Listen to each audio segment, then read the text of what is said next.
Hey everyone, welcome to this week's video. In this video, I'm going to briefly summarize some of the key ideas from Unit 5, which was on digital feedback, and then I'm going to preview some of the things that you need to know about Unit 6, which is on equity and policy. So let's get started. We can think about all of the feedback that teachers give students in the classroom in terms of two categories: evaluative feedback and non-evaluative feedback. So evaluative feedback is when the teacher responds to some aspect of the student's work in a way that indicates whether that aspect is mathematically correct or incorrect. This feedback can focus on the student's answer or on an earlier step in their work. On the other hand, non-evaluative feedback is when the teacher asks a question or makes a comment that may focus the student's attention to some aspect of their work, but doesn't indicate whether it's correct or incorrect. So this can include questions such as asking a student to explain their thinking or a step in their problem, or it could be encouraging them to keep working or to talk to one of their classmates about their work. We would like to suggest that the kinds of feedback you provide students should depend on the learning goals that you have for that problem.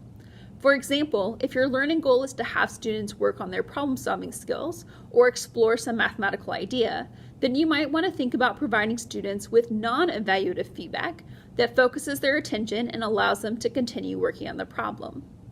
On the other hand, it might be more appropriate to give students more immediate evaluative feedback when, for example, they're solving procedural problems and have made an error in one of the steps.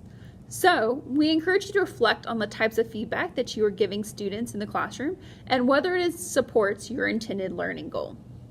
One major theme that came up in both our readings and our discussion board threads is the idea that there isn't a single type of feedback that is best for all students in all situations. In the 5 reading, the researcher found that all of the types of feedback were better than providing students with no feedback at all. However, correct answer feedback produced positive effects for low knowledge students, but only neutral effects for high knowledge students. This suggests that when it comes to feedback, more isn't always better.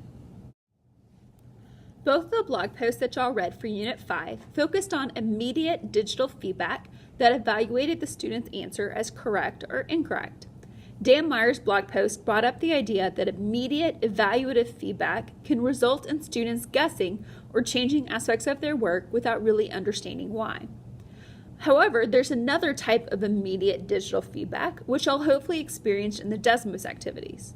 This feedback helps students see mathematical relationships. So for example, if a student was looking at the effects of changing one aspect of an equation had on the resulting graph. So this would give the student immediate feedback on the relationship between the equation and the graph. So this type of immediate feedback can be actually really helpful for students in their mathematical understanding. Fawn Nugent's blog post ended with an important reminder that teaching is ultimately a human endeavor.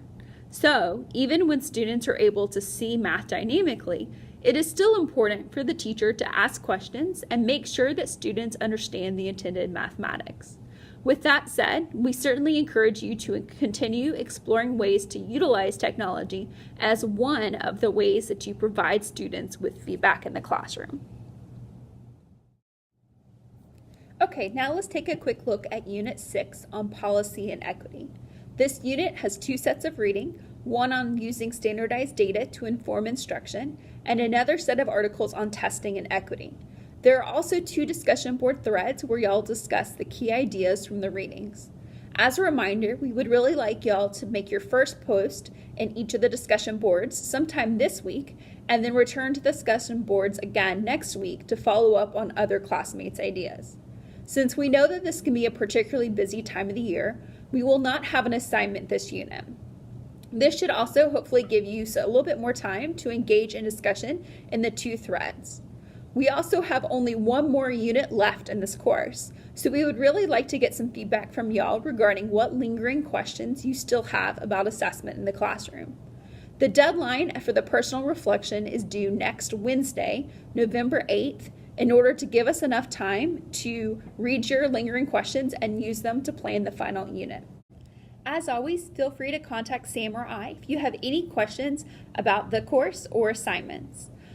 We hope that y'all have a fun and safe Halloween tomorrow, and look forward to reading your discussions on the discussion board posts over the next 2 weeks.